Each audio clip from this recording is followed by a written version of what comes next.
السلام علیکم ورحمۃ اللہ وبرکاتہ۔ الحمد للہ رب العالمین والصلاة والسلام علی سید الانبیاء والمرسلین نبینا محمد وعلی آلہ وصحبہ اجمعین، اما بعد۔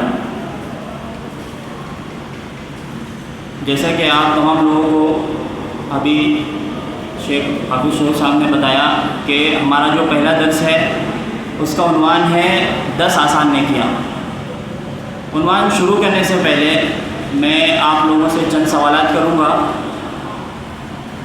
بہت ہی آسان سوال ہے اور مجھے امید ہے کہ لگ بھگ یا یقین ہے کہ آپ سبھی کو جو ہے اس کا جواب معلوم ہوگا۔ سب سے پہلا سوال جو ہے وہ یہ ہے، خاص کر چھوٹے بچوں کے لیے، کہ ہمارا رب کون ہے؟ کون ہے ہمارا رب؟ اور دوسرا سوال یہ ہے کہ ہمارے نبی کون ہیں؟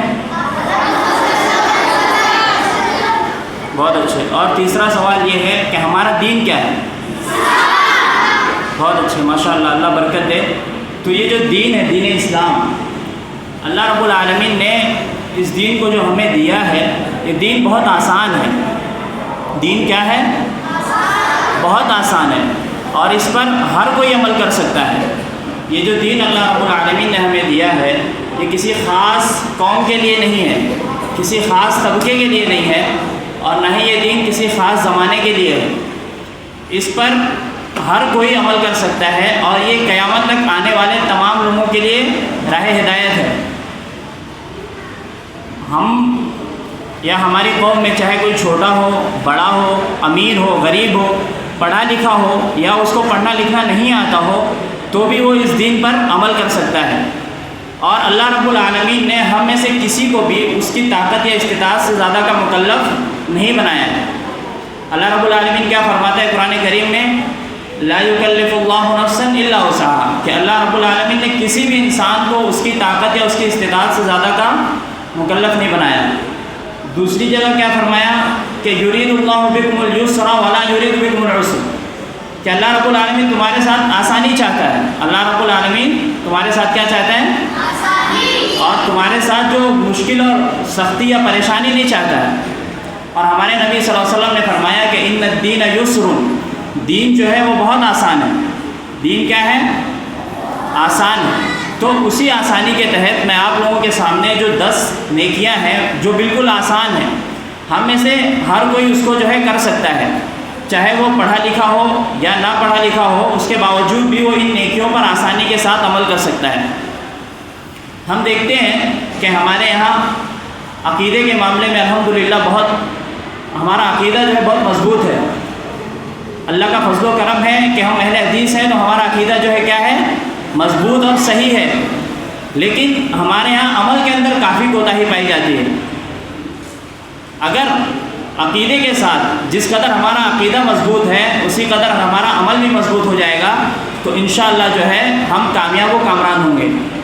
اللہ رب العالمین نے جہاں بھی ایمان کا تذکرہ کیا، اس کے ساتھ میں اللہ رب العالمین نے عمل کا بھی ذکر کیا۔ تو اگر ہم صرف ایمان والے ہیں، اگر ہمارے پاس عمل نہیں ہے، تو ہم ابھی مکمل نہیں ہوئے، ہمارے اندر جو ہے نقص ہے۔ لیکن اگر ایمان کے ساتھ ہم عمل بھی اپنے اندر لے کر آ جائیں گے، تو انشاءاللہ اللہ رب العالمین جو ہے ہمیں جنت الفردوس میں داخل کرے گا، اور ہم جو کامیاب ہوں گے دنیا میں بھی اور آخرت میں بھی۔ تو سب سے پہلی نیکی جو بہت آسان ہے، اور میرے خیال سے سب سے آسان نیکی ہے، وہ کیا ہے؟ نیکی کی نیت کرنا۔ اور نیت کسے کہتے ہیں؟ آپ میں سے کسی کو پتہ ہے نیت کسے کہتے ہیں؟ ہاں بولو آپ۔ بہت اچھے، ماشاءاللہ۔ اور دوسرا کس نے ہاتھ اٹھایا تھا؟ نیت کہتے ہیں دل کے ارادے کو۔ کس کو کہتے ہیں؟ ہمارے دل میں جو ارادہ ہے، جو مقصد ہے، جس مقصد کے تحت ہم یہ کام کر رہے ہیں، اس کو کیا کہتے ہیں؟ نیت کہتے ہیں۔ جیسے ابھی آپ لوگ یہاں پر آئے، درس ہو رہا ہے، تو آپ لوگ کسی نیت یا کسی مقصد کے تحت یہاں آئے ہیں۔ آپ کے دل میں کچھ ہوگا، آپ نے کچھ سوچا ہوگا کہ ہم اس لیے فلاں پروگرام میں شرکت کر رہے ہیں۔ تو جس مقصد کے تحت آپ یہاں آئے ہیں اسی کو کیا کہا جاتا ہے؟ نیت کہا جاتا ہے۔ دل کا ارادہ جو ہے وہی نیت ہے ہمارے یہاں کچھ لوگ اس کو زبان سے کہتے ہیں. زبان سے کہنا جو ہے یہ اللہ کے رسول صلی اللہ علیہ وسلم سے ثابت نہیں ہے. جو آپ کے دل میں جو ارادہ ہے اسی کو نیت کہتے ہیں. تو نیکی کا آپ ارادہ کریں صرف، اس پر بھی آپ کو کیا ہے، یہ ایک نیکی ہے. نیکی کا ارادہ کرنا یہ بذات خود ایک نیکی ہے، اور اس پر اللہ رب العالمین کیا دیتا ہے، ہم کو ثواب دیتا ہے. اور ہم دیکھتے ہیں کہ اسلام کے جتنے بھی امور ہیں یا دین کے جتنی بھی عبادتیں ہیں، وہ ان سب چیزوں میں جو ہے وہ نیت شرط ہے. اگر ہم میں سے کوئی نیک کام کر رہا ہے، نماز پڑھ رہا ہے یا روزہ رکھ رہا ہے یا اسی طریقے سے اور دوسرا کوئی بھی نیک کام کر رہا ہے اور وہ نیت نہیں کر رہا ہے، تو اس کو اس کا جو ہے اجر نہیں ملے گا. بغیر نیت کے اگر کوئی کام کر رہا ہے تو اس کا وہ عمل مقبول بھی نہیں اللہ کے یہاں، اور اس پہ اس کو اجر بھی نہیں ملے گا. لیکن اس کے برعکس اگر کوئی نیت کرتا ہے کسی نیک کام کی نیت کر لیتا ہے، لیکن وہ اس کو نہیں کر پاتا ہے کسی وجہ سے، جیسے کسی نے نیت کی کہ انشاءاللہ میں جو ہے تہجد کی نماز پڑھوں گا یا انشاءاللہ میں جمعرات کو روزہ رکھوں گا، اس نے پکی نیت کر لی، لیکن اس دن وہ بیمار ہو گیا یا سویا رہ گیا، تو اس کی اس صرف نیت کرنے کی وجہ سے اللہ رب العالمین اس کو اس کا اجر دے دے گا. آپ نے صرف نیت کی ہے، آپ نے روزہ نہیں رکھا، آپ نے عمل نہیں کیا، لیکن اس کے باوجود آپ کو اس کا ثواب مل گیا. تو اس سے آسان کوئی نیکی ہو سکتی ہے؟ آپ نے ایک چیز سوچی، ایک چیز کا ارادہ کیا، نہیں کر پائے، اس پر بھی آپ کو ثواب ملا. اس سے آسان کچھ ہو سکتا ہے؟ آپ کو صرف سوچنا ہے، آپ کو صرف ارادہ کرنا ہے. اللہ کے رسول صلی اللہ علیہ وسلم فرماتے ہیں کہ اگر کوئی شخص اللہ رب العالمین سے یہ دعا کرتا ہے کہ اللہ رب العالمین مجھے شہادت نصیب کر، اور اس کو شہادت نہیں ملتی ہے، تو اس کی اس سچی نیت کی وجہ سے اللہ رب العالمین اس کو جو ہے شہیدوں کا درجہ عطا کر دیتا ہے، گرچہ کہ اس کی جو موت ہے وہ اس کے بستر پر ہوئی. اور دوسری جگہ نبی کریم صلی اللہ علیہ وسلم ارشاد فرماتے ہیں کہ یہ دنیا جو ہے 4 لوگوں کے لیے ہے. کتنے لوگوں کے لیے؟ اس میں سے پہلا شخص وہ ہے جس کو اللہ رب العالمین نے علم بھی دیا ہے اور مال بھی دیا ہے. کیا دیا ہے؟ علم اور مال. اللہ رب العالمین نے یہ دونوں چیزیں اسے عطا کی ہیں. تو وہ کیا کرتا ہے؟ اپنے علم سے بھی لوگوں کو فائدہ پہنچاتا ہے، اور اپنے مال سے کیا کرتا ہے؟ اللہ کے راستے میں خرچ کرتا ہے، غریبوں کی مدد کرتا ہے، اور اپنے رشتہ داروں کے ساتھ صلہ رحمی کرتا ہے، دوسروں کی مدد کرتا ہے. تو یہ سب سے بہترین اور سب سے اعلیٰ شخص ہے اللہ رب العالمین کے یہاں. لیکن دوسرا شخص کون ہے؟ جس کو اللہ رب العالمین نے علم تو دیا، لیکن اس کے پاس جو ہے مال نہیں ہے. ایسے ہمارے یہاں بہت سارے لوگ ہیں، ان کے پاس علم ہے لیکن مال نہیں ہے. تو جس کے پاس علم ہے مال نہیں ہے، وہ کیا نیت کرتا ہے کہ اگر اللہ رب العالمین نے مجھے مال دیا تو انشاءاللہ میں بھی ویسا ہی خرچ کروں گا جیسا وہ شخص جس کو اللہ رب العالمین نے علم اور مال دونوں دیا تھا، میں بھی ویسا ہی خرچ کروں گا. تو صرف یہ کیا کرتا ہے؟ نیت کرتا ہے. اس کے پاس مال نہیں ہے، وہ خرچ نہیں کر رہا ہے، صرف نیت کر رہا ہے کہ اگر اللہ رب العالمین نے مجھے دیا تو انشاءاللہ میں بھی اللہ کے راستے میں خرچ کروں گا. تو اس نیت کی وجہ سے اللہ رب العالمین اس کو اس کا اجر دیتا ہے. اور جو اپنا مال خرچ کر رہا ہے وہ بھی، اور جس نے نیت کی ہے وہ بھی، دونوں ثواب میں جو ہے برابر ہیں. اللہ کے رسول صلی اللہ علیہ وسلم کی حدیث ہے. تو اگر ہم صرف نیت کرتے ہیں، جیسے ہم میں جتنے لوگ بیٹھے ہیں، اگر یہاں پر کوئی یہ نیت کرتا ہے کہ انشاءاللہ میں حافظ قرآن بنوں گا، یا کوئی یہ نیت کرتا ہے کہ انشاءاللہ میں عالم دین بنوں گا، اور اللہ نہ چاہے اگر وہ کسی وجہ سے نہیں بن پاتا ہے، کوئی پریشانی آ جاتی ہے یا کوئی معاملہ ایسا ہو جاتا ہے کہ وہ نہیں بن پاتا ہے یا حفظ قرآن مکمل نہیں کر پاتا ہے، تو بھی انشاءاللہ اللہ رب العالمین جو ہے اس کو اس کا اجر دے گا. جیسے ہم لوگ دنیا میں سوچتے ہیں کہ مجھے ڈاکٹر بننا ہے، مجھے انجینئر بننا ہے، اس طریقے کی چیزیں. تو اگر ہم دین کے معاملے میں بھی ایسا سوچیں کہ انشاءاللہ میں جو ہے عالم بنوں گا، میں حافظ بنوں گا، تو اگر ہم پورا نہ بھی کر سکیں اس کو تو اللہ رب العالمین اس کا اجر دے گا. اسی طریقے سے کوئی یہ نیت کرے، جیسے ابھی اور بہت ساری نیکیاں آئیں گی، تو ہم میں سے کوئی نیت کرے کہ انشاءاللہ میں یہ ساری نیکیوں کو کروں گا. کیا کرے گا؟ صرف نیت کرے گا کہ میں ان ساری نیکیوں کو کروں گا، لیکن کسی وجہ سے وہ ان نیکیوں کو نہیں کر پاتا ہے. کوئی اس کے اسکول ہے، مدرسہ ہے، آتا جاتا ہے، کسی وجہ سے چھوٹ جاتی ہے، لیکن صرف اس نے یہ جو نیت کی ہے، نیت اس نے جو ارادہ کیا ہے دل میں، اس کی وجہ سے جو اس کو اس کا اجر مل جائے گا. تو اس سے آسان کوئی نیکی ہو سکتی ہے؟ آپ لوگ کسی چیز کا ارادہ کر رہے ہیں، آپ اس کام کو کر نہیں رہے ہیں، صرف ارادہ کر رہے ہیں، اور اللہ رب العالمین اس پہ آپ کو اس کا اجر دے دے رہا ہے. تو اس سے آسان نیکی کوئی ہے؟ تو آپ لوگ اس کو کریں گے انشاءاللہ؟ نیت کریں گے، نیکی کی نیت کریں گے. ہر کوئی نیت کرے گا کہ انشاءاللہ میں سنت پڑھوں گا، جتنے اللہ کے رسول صلی اللہ علیہ وسلم کی سنتیں ہیں اس پہ عمل کروں گا. کریں گے انشاءاللہ. تو یہ پہلی نیکی ہے کہ آدمی نیت کرے. عمل نہیں کر سکتا ہے، نیت تو کرے کم سے کم، اس کا جو اجر ہے وہ تو حاصل کر لے. دوسری جو آسان نیکی ہے وہ کیا ہے؟ وہ دوسری آسان نیکی ہے کہ انسان جو ہے اللہ رب العالمین کا ذکر کرے. کیا ہے؟ اللہ رب العالمین کا ذکر کرنا. جتنے بھی اللہ رب العالمین فرماتا ہے کہ یا ایھا الذین آمنوا اذکروا اللہ ذکرا کثیرا، کہ اے ایمان والو تم اللہ رب العالمین کا کثرت سے ذکر کیا کرو. اللہ رب العالمین نے صرف یہ نہیں کہا کہ تم ذکر کرو، اللہ رب العالمین نے کیا کہا؟ کثرت کے ساتھ اللہ رب العالمین کا ذکر کرو. اور دوسری جگہ اللہ کے رسول صلی اللہ علیہ وسلم سے ایک صحابی اللہ کے رسول صلی اللہ علیہ وسلم کے پاس آئے اور انہوں نے کہا کہ اللہ کے رسول صلی اللہ علیہ وسلم، ایمان کے جو احکامات ہیں وہ مجھ پر بہت زیادہ ہو گئے ہیں، تو مجھے کوئی ایک ایسی چیز بتا دیجیے جس کو میں خاص پکڑ لوں اور اسی کو مضبوطی سے تھام لوں. تو اللہ کے رسول صلی اللہ علیہ وسلم نے کیا فرمایا؟ لا یزال لسانک رطبا من ذکر اللہ، کہ تم اپنی زبان کو ہمیشہ اللہ رب العالمین کے ذکر سے تر رکھو. تو یہ جو ذکر ہے اس کے بہت سارے اعمال ایسے ہیں جو ذکر میں شامل ہیں، لیکن سب سے افضل ذکر جو ہے وہ کیا ہے؟ قرآن کی تلاوت ہے. اور ہم میں سے اکثر لوگ جو ہے جو چھوٹے ہیں ان کو چھوڑ کر قرآن پڑھنا جانتے ہیں. تو اگر ہم قرآن کی تلاوت کرتے ہیں تو یہ سب سے افضل ذکر ہے، اور اس پر ثواب کتنا ہے؟ ہر حرف پہ کتنی نیکی ہے؟ 10 نیکی. اگر کوئی ایک حرف پڑھتا ہے تو اس کو کتنی نیکی ملتی ہے؟ 10. تو الف لام میم کے بارے میں کیا کہا اللہ کے رسول صلی اللہ علیہ وسلم نے؟ کہ الف ایک حرف ہے، لام ایک حرف ہے اور میم ایک حرف ہے. یعنی اگر کوئی صرف الف لام میم پڑھتا ہے تو اس کو کتنی نیکی مل جائے گی؟ 30 نیکی مل جائے گی انشاءاللہ. تو اسی طریقے سے اگر آپ سورہ فاتحہ مکمل پڑھتے ہیں تو بہت ساری نیکی آپ کو ملیں گی. ہم میں سے بہت سارے بچے جو ہیں چھوٹے ہیں، ان کو جو ہے ابھی قرآن نہیں پڑھ رہے ہیں، کوئی قاعدہ پڑھ رہے ہیں یا کوئی اما پارا پڑھ رہا ہے، لیکن مجھے ایسا لگتا ہے کہ ہر کسی کو انشاءاللہ سورہ فاتحہ یاد ہوگی. یاد ہے سب کو؟ یہ ام القرآن ہے، ہر کسی کو یاد ہے. تو جو قرآن کے مرحلے میں نہیں پہنچا ہے، جو ابھی ناظرہ قرآن نہیں پڑھ رہا ہے، قاعدہ پڑھ رہا ہے، تو کیا کر سکتا ہے کہ سورہ فاتحہ کو دہرا سکتا ہے. سورہ فاتحہ کو دہرائے، یا اگر اس کو قل اللہ احد یاد ہے یا دوسری جو چھوٹی صورتیں ہیں اس کو یاد ہے تو ان کو دہرائے گا تو انشاءاللہ اس کو بھی وہی اجر ملے گا جو قرآن پڑھنے والے کو ملے گا. دوسری جو ذکر کا جو دوسرا یہ ہے کہ انسان جو ہے لا الہ الا اللہ کلمہ سب کو یاد ہے. کیا ہے کلمہ بتائیں؟ تو لا الہ الا اللہ یہ اللہ رب العالمین کے نزدیک سب سے محبوب کلمہ ہے. کیوں؟ کیونکہ اس میں اللہ رب العالمین کی توحید بیان کی جاتی ہے کہ اللہ رب العالمین کے علاوہ دنیا میں دوسرا کوئی معبود ہے ہی نہیں. معبود حقیقی جو ہے وہ صرف اور صرف اللہ رب العالمین ہے. تو یہ اللہ رب العالمین کو بہت پسند ہے. تو ہم کیا کر سکتے ہیں؟ اس کو چلتے پھرتے اٹھتے بیٹھتے اس کو پڑھ سکتے ہیں. اس سے کیا ہوگا؟ ہم کو ثواب ملے گا اور اللہ رب العالمین کے جو ہے محبوب بندے بنے.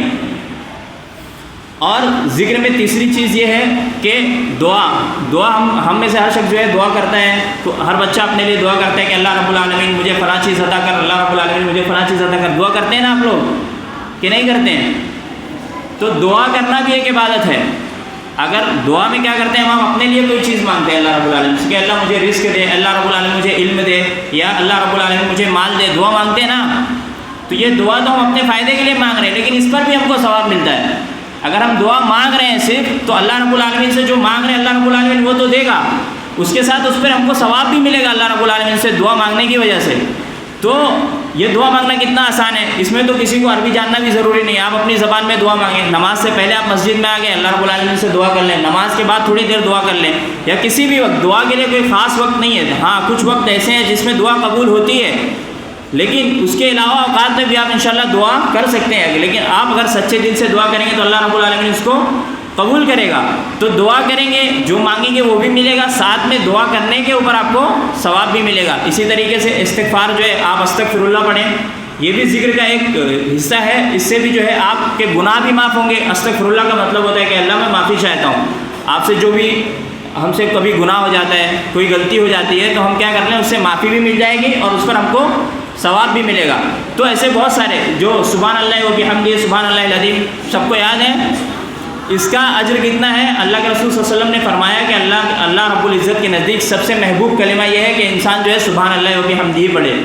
اور سبحان اللہ و بحمدہ، سبحان اللہ العظیم، یہ دو کلمے کے بارے میں اللہ کے رسول صلی اللہ علیہ وسلم نے فرمایا کہ یہ دو کلمے جو زبان پہ بہت ہلکے ہیں، یعنی بہت آسان ہے کہ نہیں آسان؟ کیا ہے؟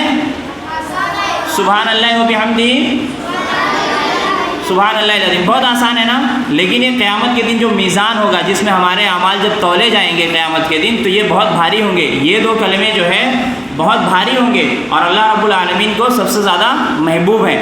تو اس لیے ہمیں چاہیے کہ ہم ان کلموں کو جو ہے پڑھتے رہیں. ذکر کی دو خاص باتیں میں آپ لوگوں کو بتاؤں گا. سب سے پہلی خاص بات یہ ہے کہ ذکر کوئی بھی کر سکتا ہے. اس کے لیے آپ کو مالدار ہونے کی ضرورت نہیں. جیسے اگر کسی کو حج کرنا ہے تو اس کے لیے پیسے کی ضرورت ہے نا, یا اس کے لیے بدنی قوت کی ضرورت ہے, صحت مند ہو, بیمار آدمی حج کے لیے نہیں جا سکتا ہے. لیکن ذکر ایسی چیز ہے کہ کوئی بھی کر سکتا ہے. آپ غریب ہیں, آپ پڑھے لکھے نہیں ہیں, یا آپ صحت مند نہیں ہیں, مریض ہیں, آپ بستر پر ہیں, تو بھی آپ ذکر کر سکتے ہیں. جیسے کوئی بستر پر ہے, سبحان اللہ پڑھ رہا ہے, تو اس کو کچھ محنت لگ رہی ہے, نہیں پڑھ سکتا ہے, پڑھ سکتا ہے. تو یہ بہت آسان چیز ہے, کوئی بھی کر سکتا ہے اور کہیں بھی کر سکتا ہے. جیسے آپ کو اگر فرض نماز پڑھنا ہے, مسجد میں آتے ہیں, تلاوت کرنا ہے, آپ کو قرآن لے کے بیٹھنا ہے, ذکر ایسی چیز ہے, آپ کہیں راستے میں جا رہے ہیں, آپ ذکر کرتے ہوئے جائیں. ابھی آپ یہاں سے گھر جائیں گے, ذکر کرتے ہوئے جائیں. کر سکتے ہیں, نہیں کر سکتے, کر سکتے ہیں. جاتے ہوئے سبحان اللہ پڑھتے جائیں, لا الہ الا اللہ پڑھتے جائیں, یا سورہ فاتحہ یاد ہے سورہ فاتحہ پڑھتے ہوئے جائیں. پڑھ سکتے ہیں نا, کہیں بھی پڑھ سکتے ہیں اس کو. آپ گھر میں بیٹھے ہوئے اکیلے ہیں. اب ہمارے یہاں دیکھتے بچے موبائل میں بزی رہتے ہیں. موبائل سے کیا فائدہ ہے آپ کو؟ اگر کچھ اچھی چیز دیکھ رہے ہیں تو ٹھیک ہے, لیکن اگر گیم کھیل رہے ہیں کوئی فائدہ نہیں ہے. لیکن اگر آپ سبحان اللہ پڑھ رہے ہیں, الحمدللہ پڑھ رہے ہیں, قرآن کی تلاوت پڑھ رہے ہیں, کر رہے ہیں, تو اس سے جو ہے آپ کو نیکیاں ملیں گی جو کل قیامت کے دن آپ کو کام آئیں گی. تو بہت آسان ہے, کوئی بھی کر سکتا ہے اور کہیں بھی کر سکتا ہے. تیسری جو آسان نیکی ہے وہ ہے کہ ہم جو ہے آپس میں ایک دوسرے کو سلام کریں. ہمارے یہاں دیکھتے ہیں کہ جو جان پہچان والے ہوتے ہیں ان سے ہی سلام کرتے ہیں, دوسرے لوگوں سے سلام نہیں کرتے. یہ قیامت کی نشانی میں سے ایک نشانی ہے کہ آدمی صرف پہچان والوں سے سلام کرے. اور یہ چیز ہمارے یہاں بہت عام ہوتے جا رہی ہے کہ اگر کوئی دوست ہے ہمارا, ہم اس سے سلام کرتے ہیں, دوست نہیں ہے ہم اس سے سلام نہیں کرتے. سلام جو ہے یہ اسلام کا شعار جس کو کہا ہے, اسلام کی نشانیوں میں سے ایک ہے. اور اللہ کے رسول صلی اللہ علیہ وسلم نے فرمایا کہ یہودیوں پر, جو ہمارے دشمن ہیں یہودی, ان کے اوپر یہ سب سے مشکل چیز ہے کہ جو مسلمان ہیں وہ آپس میں ایک دوسرے سے سلام کرتے ہیں. کیوں؟ سلام سے کیا ہوتا ہے؟ سلام سے یہ ہوتا ہے کہ ہم ایک دوسرے پر سلامتی بھیجتے ہیں, اور جس کی وجہ سے ہمارے دل میں اور ہمارے بھائی سلام کو پھیلائے, آپس میں ایک دوسرے سے کیا کریں؟ سلام کریں. اگر آپ جنت میں جانا چاہتے ہیں تو آپ کیا کریں؟ سلام کثرت سے کریں. بلکہ یہاں تک کہتے ہیں اللہ کے رسول صلی اللہ علیہ وسلم کہ اگر کوئی شخص یہاں پر بیٹھا ہوا ہے, یہاں سے اٹھ کے گیا, ابھی کوئی مجلس میں بیٹھا ہوا ہے, اٹھ کر گیا, واپس آئے تب بھی سلام کریں. سلام سے کیا ہوتا ہے؟ ہم دوسرے کے اوپر سلامتی بھیجیں, اس کے جواب میں وہ ہم پر سلامتی بھیجتا ہے. تو اس سے کیا ہوتا ہے؟ دونوں کے اوپر اللہ رب العالمین کی طرف سے جو ہے رحمت نازل ہوتی ہے. اور سلام کیسے کرتے ہیں؟ سلام کیسے کرنا چاہیے؟ سلام کا کیا لفظ ہے بتائیں؟ بہت اچھے, ایسے مکمل سلام کرنا ہے. مکمل سلام کریں گے تو 30 نیکی ملے گی. السلام علیکم کہیں گے 10, ورحمۃ اللہ 20, وبرکاتہ 30. تو جب ہم 10 نیکی حاصل کر رہے ہیں تو کیوں نہ مکمل 30 نیکی حاصل کریں. کتنا منٹ لگتا ہے بولنے؟ اگر ہم نے کہا السلام علیکم ورحمۃ اللہ وبرکاتہ, بہت زیادہ فرق ہے. تو السلام علیکم ورحمۃ اللہ وبرکاتہ جو مکمل کلمہ ہے اس کو مکمل کہیں. اسی کے ساتھ جو ہے آپس میں جب ہم ایک دوسرے سے ملتے ہیں مسکرا کر ملیں. مسکرا کر ملنے سے کیا ہوتا ہے؟ دل میں محبت پیدا ہوتی ہے, اور اس کا اجر کیا ہے؟ صدقے کا ثواب ملتا ہے. اگر آپ اپنے بھائی سے مسکرا کر ملتے ہیں تو آپ کو صدقے کا ثواب ملتا ہے. صدقہ کرنا کتنی بڑی نیکی ہے, لیکن آپ صرف اپنے بھائی سے مسکرا کر مل رہے ہیں, اپنے دوست سے, یا اگر دوست نہیں ہے آپ کا جان پہچان والا آپ کے مدرسے میں پڑھتا ہے, اگر آپ اس سے صرف مسکرا کر مل رہے ہیں تو آپ کو صدقے کا ثواب ملے گا. اور اللہ کے رسول صلی اللہ علیہ وسلم نے فرمایا کہ آپ کسی بھی نیکی کو ہلکا مت سمجھو, گرچہ کہ وہ آپ کا اپنے بھائی کے چہرے پر مسکرا کر ملنا ہی کیوں نہ ہو, اس سے خوش اخلاقی سے ملنا ہی کیوں نہ ہو. تو ہم لوگوں کو چاہیے کہ جب بھی ہم اپنے دوستوں سے ملیں ان کو سلام کریں. جب ہم گھر جاتے ہیں, گھر جانے کی پہلے بات جب گھر میں داخل ہو تو کیا کریں؟ سلام کریں. ہمارا چھوٹا بھائی ہے, ہماری بہن ہے, اس سے مسکرا کر ملے, والدین سے مسکرا کر ملے. اس سے کیا ہوگا؟ ہمارے درمیان محبت بھی پیدا ہوگی, اور ساتھ ساتھ ہمیں اجر بھی ملے گا, یعنی ثواب بھی ملے گا ہمیں اس پر. تو ہمیں دنیاوی فائدہ بھی مل رہا ہے اور آخرت کا بھی فائدہ مل رہا ہے. یہاں پر ہم آپس میں ایک دوسرے سے محبت کریں گے تو کبھی ہم اس کے کام آئیں گے, کبھی وہ ہمارے کام آئے گا, اور اس کے ساتھ پھر آخرت میں ہمیں جو اس کا ثواب ملے گا. چوتھی جو نیکی ہے وہ ہے مسواک کرنا. پانچویں نیکی ہے مسواک کرنا. اگر ہم مسواک جو ہے یہ اللہ کے رسول صلی اللہ علیہ وسلم کی سنت ہے, اور اللہ کے رسول صلی اللہ علیہ وسلم کو بہت پسند تھی. لیکن بہت افسوس کے ساتھ یہ کہوں گا کہ ہمارے یہاں مسواک کا بالکل رواج نہیں ہے. ہم لوگ جتنے لوگ یہاں بیٹھے ہیں بہت کم یا نہ کے برابر لوگ ہوں گے جو مسواک کرتے ہوں گے. حالانکہ مسواک کے بارے میں اللہ کے رسول صلی اللہ علیہ وسلم کی کیا حدیث ہے؟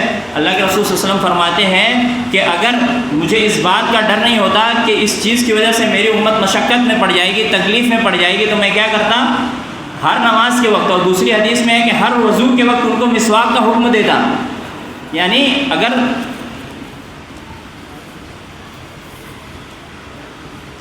اگر کسی کو مسواک، اللہ کے رسول صلی اللہ علیہ وسلم نے کیا فرمایا کہ اگر مجھے اپنی امت کو مشقت میں پڑ جانے کا ڈر نہ ہوتا تو میں جو ہے ان کو مسواک کا حکم دیتا. اور اللہ کے رسول صلی اللہ علیہ وسلم کو مسواک اتنی محبوب تھی کہ اللہ کے رسول صلی اللہ علیہ وسلم جب بھی اپنے گھر میں داخل ہوتے تھے کیا کرتے تھے؟ مسواک کیا کرتے تھے. اور جب آپ صلی اللہ علیہ وسلم رات میں کبھی بیدار ہوتے تو آپ صلی اللہ علیہ وسلم کیا کرتے تھے؟ مسواک کیا کرتے تھے. یہاں تک کہ جب آپ صلی اللہ علیہ وسلم کی وفات کا وقت آیا تو آپ صلی اللہ علیہ وسلم بہت کمزوری کی حالت اتنی تھی کہ آپ صلی اللہ علیہ وسلم خود سے مسواک نہیں چبا سکتے تھے. لیکن اس کے باوجود بھی اللہ کے رسول صلی اللہ علیہ وسلم نے، حضرت عائشہ رضی اللہ تعالیٰ عنہ نے آپ صلی اللہ علیہ وسلم کو مسواک چبا کے دیا تو آپ صلی اللہ علیہ وسلم نے مسواک کو کیا. اور مسواک کے بارے میں مسواک کی فضیلت کیا ہے؟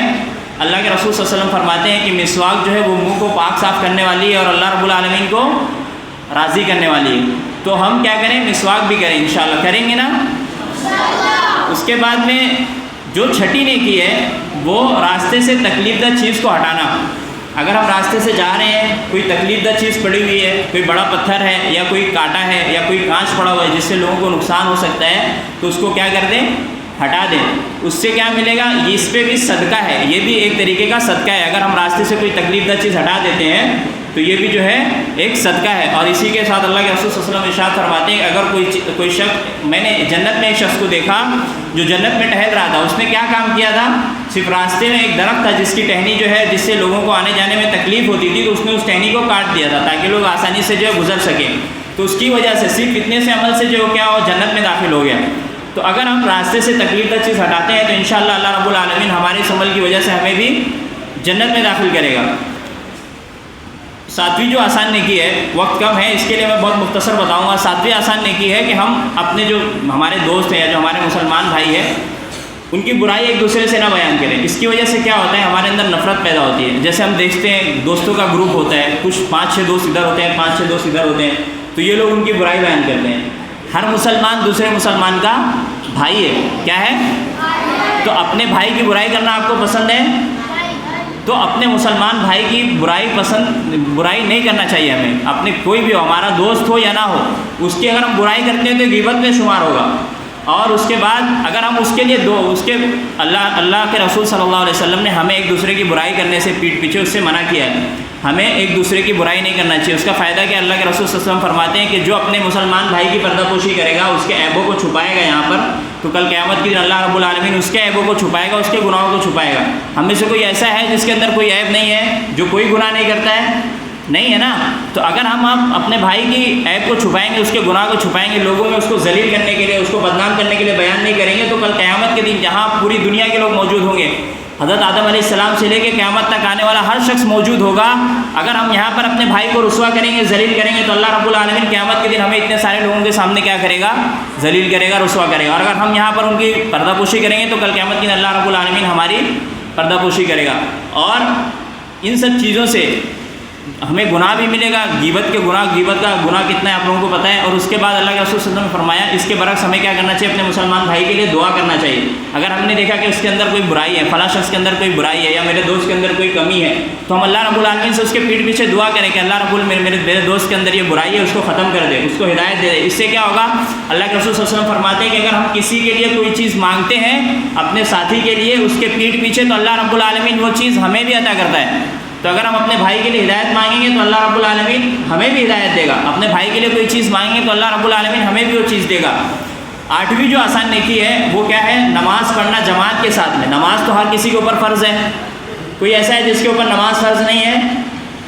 ہر مسلمان کے اوپر نماز فرض ہے. لیکن اگر ہم نماز جماعت سے پڑھتے ہیں تو اس کا ہمیں، جیسے ہم اکیلے نماز پڑھ رہے ہیں، جماعت سے پڑھیں گے تو 27 گنا زیادہ ثواب ملے گا. کتنا؟ 27 گنا. اور عشاء اور فجر کی نماز اگر ہم جماعت سے پڑھتے ہیں، اگر کوئی عشاء اور فجر کی نماز دونوں نماز جماعت سے پڑھتا ہے، اس کے عشاء کی نماز پڑھتا ہے جماعت سے، سو جاتا ہے، پھر اٹھ کے فجر کی نماز پڑھتا ہے، پوری رات اس کو عبادت کا ثواب ملتا ہے. کیا ملتا ہے؟ عبادت کا ثواب. آپ نے نماز پڑھی، آپ سو رہے ہیں، لیکن آپ کو کیا مل رہا ہے؟ عبادت کا ثواب مل رہا ہے. آپ پوری رات عبادت کر رہے ہیں، ایسا اللہ کے یہاں شمار ہوں گے. تو آپ کیا کریں؟ فجر اور خاص کر عشاء اور فجر کی نماز جماعت سے پڑھیں. اس کے علاوہ بھی نمازوں کو جماعت سے پڑھیں. اس پہ جو ہے آپ کو بہت زیادہ اجر ملے گا. آپ اکیلے پڑھیں گے ایک نماز کا ثواب، جماعت سے پڑھیں گے 27 نماز کا ثواب. تو جماعت کے ساتھ نماز پڑھیں. اور جو دوسرے بہت سارے نوافل ہیں ان کا اہتمام کریں. اس میں خاص کر جو سنن رواتب جانتے ہیں آپ لوگ اس کو کہتے ہیں؟ تو جانتا ہے 12 رکعتیں پورے دن میں فجر سے پہلے 2 رکعت، ظہر سے پہلے 4 اور ظہر کے بعد 2 اور مغرب کے بعد 2، عشاء کے بعد 2. یہ جو 12 رکعتیں اگر کوئی پڑھتا ہے تو اس کو کیا ملے گا؟ جنت میں ایک گھر اس کے لیے بنایا جائے گا. کہاں گھر بنایا جائے گا؟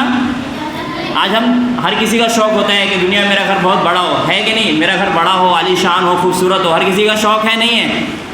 لیکن بہت سارے لوگ نہیں بنا پاتے. ہم میں سے کتنے لوگ ہیں جو ابھی بھی کرائے کے مکان میں رہتے ہیں کہ نہیں رہتے ہیں؟ لیکن اللہ رب العالمین کہتا ہے کہ اگر آپ صرف یہ 12 رکعت پورے دن میں پڑھیں گے تو آپ کو کیا ملے گا؟ جنت میں ایک گھر ملے گا. دنیا میں نہیں، دنیا کا گھر تو ختم ہونے والا ہے. جنت جو ہمیشہ باقی رہنے والی ہے اس میں آپ کو ایک گھر ملے گا. اور 12 رکعت پڑھنے میں زیادہ سے زیادہ آپ کو آدھا گھنٹہ لگے گا. مطلب پورا جو ٹائم ملائیں گے زیادہ سے زیادہ آدھا گھنٹہ لگے گا. اس کے بدلے میں آپ کو کیا ملے گا؟ جنت میں گھر ملے گا. تو فائدے کی چیز ہے نہیں ہے نا؟ کریں گے اس کو انشاءاللہ. 9ویں نیکی جو ہے صدقہ کرنا، اس کو میں مختصر ہی بتا دوں. ہم میں سے بہت سارے لوگ بولیں گے ہم کیسے صدقہ کریں، ہم تو ابھی چھوٹے ہیں، ہمارے پاس پیسہ نہیں. آپ لوگوں کو پاکٹ خرچ ملتا ہے. اللہ رب العالمین کے یہاں کم یا زیادہ نہیں دیکھا جاتا. اللہ رب العالمین کے یہاں کیا دیکھی جاتی ہے؟ انسان کی نیت دیکھی جاتی ہے. آپ کس نیت سے خرچہ کر رہے ہیں. اگر ہم میں سے کوئی یہ جس میں کسی کو 2 روپیہ 5 روپے خرچے کے لیے روز ملتا ہے، ہفتے میں ایک دن وہ اپنے اوپر نہ خرچ کر کے اللہ کے راستے میں کسی غریب کو دے دے، اس کا ثواب کیا ملے گا؟ اس کو دوزخ سے بچا لیا جائے گا. اللہ کے رسول صلی اللہ علیہ وسلم کی کیا حدیث ہے کہ اگر تم میں سے کوئی شخص ایک کھجور کا ٹکڑا جو کہ بہت معمولی ہے اس کو بھی اللہ کے راستے میں دے کر اگر جہنم سے اپنے آپ کو بچا سکتا ہے تو بچائے. تو ہم تو اس سے زیادہ خرچ کر سکتے ہیں اللہ کے راستے میں اور جہنم سے بچ سکتے ہیں. تو ہمیں چاہیے کہ ہم جو ہے جتنا بھی ہمارے پاس ہے اللہ رب العالمین کے راستے میں کبھی نہ کبھی خرچ کرنے کی کوشش کریں. ہفتے میں ایک دن، مہینے میں ایک دن، 1 روپیہ 2 روپیہ جو بھی آپ دیں، اگر آپ صدق دل سے دے رہے ہیں تو انشاءاللہ اللہ رب العالمین کے یہاں وہ قبول ہوگا.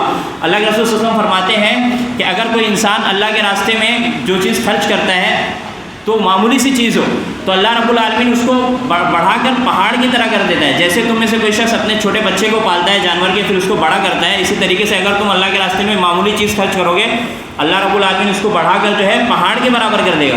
تو اس لیے ہمیں چاہیے کہ اللہ رب العالمین کے اس میں راستے میں صدقہ کریں. جو بھی ہمارے پاس ہے اللہ رب العالمین کے راستے میں دیں.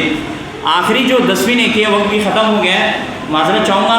10ویں جو نیکی ہے بہت آسان ہے. لوگوں کو بھلائی کا حکم دینا اور برائی سے روکنا. ابھی ہم نے جو ساری چیزیں سیکھی ہیں تو ہم اس کو جا کے دوسروں کو بتائیں. اب کس کو بتائیں؟ جیسے آپ کا کوئی بھائی ہے جو ابھی یہاں پر نہیں آیا ہے، آپ کی بہن ہے جو یہاں پر شامل نہیں ہوئی، آپ جا کے اس کو بتائیں. اس سے آپ کو ثواب ملے گا. ہم کو جو خیر امت کہا گیا ہے، اس امت کو کیا کہا گیا ہے؟ خیر امت. تمام امتوں میں سب سے بہتر امت ہے ہماری امت. کیوں؟ اس کی اصل وجہ جو ہے یہی ہے کہ ہم جو ہے دوسروں کو نیکی کا حکم دیتے ہیں اور برائی سے روکتے ہیں. تو ہم نے جو بھی ہمیں دین کی چیزیں معلوم ہیں وہ ہم جا کے دوسروں تک پہنچائیں. اللہ کے رسول صلی اللہ علیہ وسلم فرماتے ہیں کہ بلغوا انی ولو آیا. اگر تم کو میرے طرف سے کوئی ایک بات معلوم ہوتی ہے، کوئی ایک حدیث بھی معلوم ہوتی ہے تو دوسروں کو پہنچاؤ. اب دوسروں سے ضروری نہیں ہے کہ آپ بھی اسی طریقے کا پروگرام کریں، کہیں بڑی مجلس میں جائیں تبھی. آپ اپنے گھر میں جائیں گے، اپنے دوستوں میں جائیں گے، آپ کے دوست ہیں ان کو جو یہاں پہ نہیں آئے ہیں ان کو بتائیں کہ دیکھو آج مولانا نے بتایا کہ صدقہ کرنے کی یہ فضیلت ہے، 12 رکعت نماز پڑھنے کی یہ فضیلت ہے.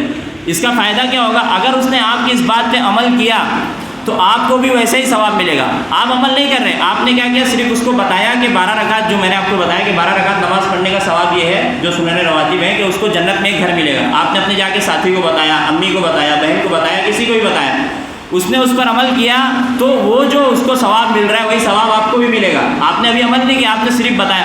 اور جب تک وہ عمل کرتا رہے گا، تب تک اس کا ثواب جو ہے آپ کو ملتا رہے گا. اللہ کے رسول صلی اللہ علیہ وسلم فرماتے ہیں کہ من دل علی خیر فلہ اجر مثل فاعلہ، کہ جس نے کسی کی خیر کی طرف رہنمائی کی تو اس کو بھی اتنا ہی اجر ملے گا جتنا وہ کرنے والے کو مل رہا ہے. اور وہ کرنے والے کے اجر میں کوئی کمی نہیں آئے گی.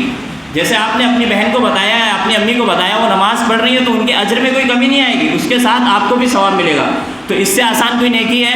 آپ نیکی لوگوں کو بتا دیں، وہ عمل کرتے رہیں اور آپ ثواب لیتے رہیں. تو یہ سب سے اہم چیز ہے.